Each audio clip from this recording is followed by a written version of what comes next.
Hello दोस्तों, मुख्य मुद्दा चैनल में आप लोगों का हार्दिक स्वागत एवं अभिनंदन है। दोस्तों, आज मैं पहुंचा हूं सुहवल, नगसर, डेढ़गावा, टौआ, उधरनपुर के खेतों में।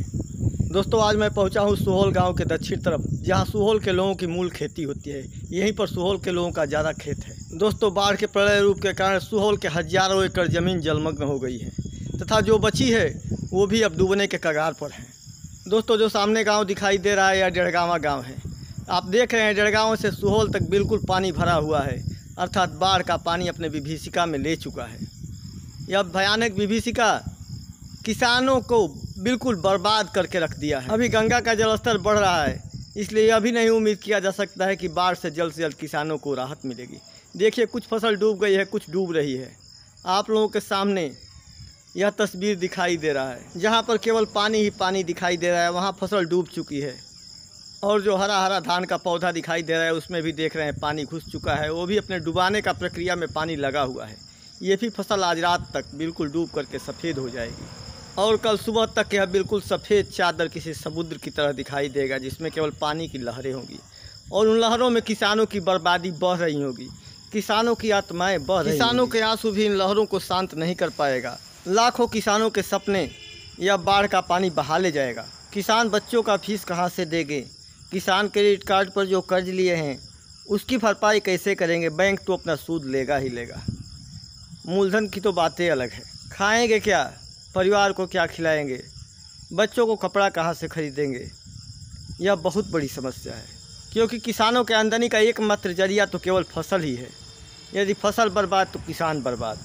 किसान बैंकों से कर्ज लेकर अपने धान की बुआई किए, पौधे डाले, बेहन डाले, रोपाई किए, सोहाई किए, खाद डाले, सारी पूंजी इन खेतों में लगा दिए, लेकिन मिला क्या?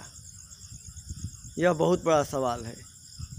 गंगा ने इनके सारे उम्मीदों को बहा ले गई। अब किसानों की नज़र उनके अगले फसल पर होगी। वो गेहूं की खेती करेंगे।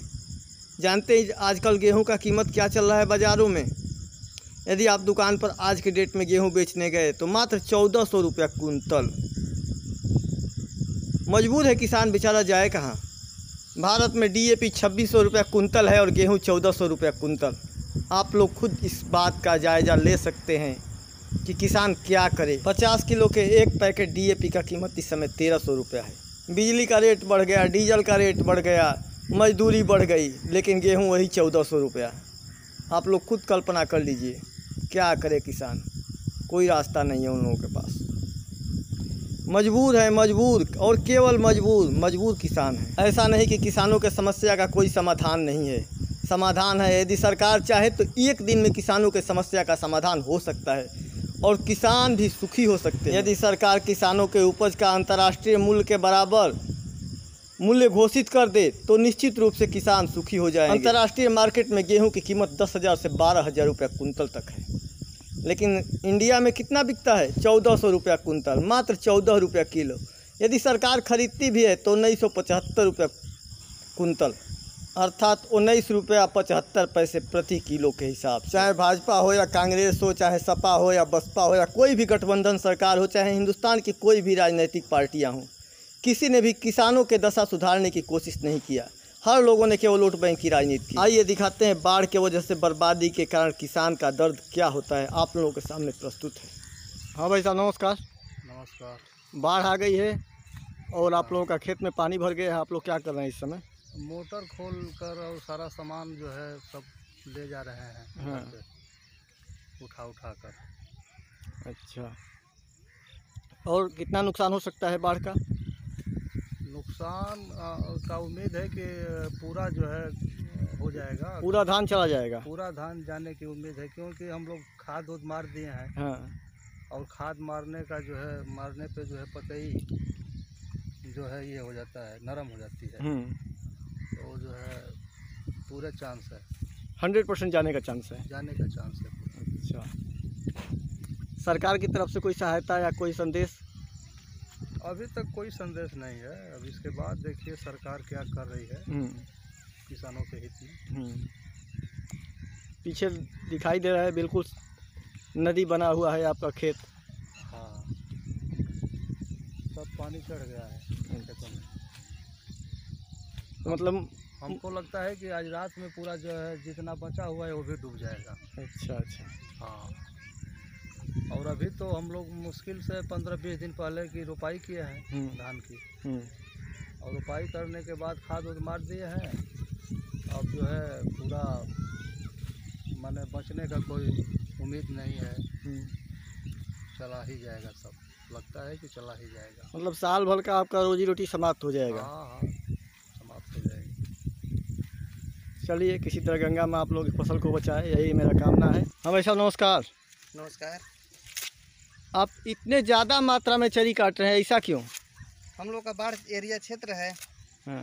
और बाढ़ में नुकसान हो जाएगा तो कोई फ़ायदा नहीं होगा। हाँ। इसलिए कम से कम मान लीजिए 2-4-5 दिन के लिए इकट्ठा कर लिया जाए चारा। अब इसलिए ये हम लोग सोच रहे हैं कि मान लीजिए 2-4-5 दिन तो कम से कम चलेगा। अच्छा, जो आपके पैर के नीचे पानी है वो बाढ़ का पानी है, गंगा नदी का पानी है? हाँ, गंगा नदी का पानी है। अच्छा अच्छा। तो चरी तो बहुत काफ़ी बड़ी होती है, गंगा नदी इसको डुबा नहीं पाएगी? नहीं, काहे नहीं डुबा पाएगी, बाढ़ इलाका है, हम लोग के बराबर यहाँ पे पानी हो जाता है 5 फुट के एवज में। अच्छा अच्छा। क्यों नहीं डुबा पाएगी? तो सारा चरी खत्म हो जाएगा, सारा चरी खत्म हो जाएगा, बर्बाद हो जाएगा। और क्या होता है इसका, चरी यदि बाढ़ से बच जाती है तो डूबने के बाद तो फिर क्या होता है, तीखा हो जाता है क्या? बाढ़ के बाद अगर बच जाएगी तो भी तो ये नुकसानदेह होगा ना। अच्छा, हो सकता है पशु इससे मर जाए। अच्छा अच्छा, जहरीला हो जाता है? जहरीला हो जाता है, क्योंकि बाढ़ का पानी कहाँ कहाँ से आता है, कैसे कैसे आता है, उसका कोई ये नहीं होता है। तो बाढ़ उभर जाने के बाद भी हम लोग 15-20 दिन के बाद ही चारा काटेंगे। तो कितने दिन का चरी रखेंगे आप, कितने दिन का चारा रखेंगे तो सूख जाएगी? 4-5 दिन के लिए अगर हो जाए तो अति उत्तम है ना है। अच्छा। बाढ़ में 1 दिन के लिए व्यवस्था करना मुश्किल है। 5 दिन का अगर चरी का व्यवस्था अगर हो जाए पशुओं के लिए, तो स्वाभाविक है कि सबसे अच्छी बात है। चलिए आप लोग व्यवस्था कीजिए किसी तरह। बाढ़ के कारण पशुओं का चारा भी बर्बाद हो जाता है, इसलिए किसान से जल्द चाहते हैं कि अपने हरा चारा अर्थात चरी को काट करके अपने घर में रख दे, ताकि 2-4 दिन तो पशु खा सकें। कहाँ तैयारी बा? जे खेते में ना बाढ़ आ गइल बा। अच्छा अच्छा। हाँ, तो का बाढ़ आ गइल बा तो खेतवा में का चरी कटा जाओ। अच्छा अच्छा, चरिया ना कटाई तो का हो जाई? अरे कुल चल न जाई।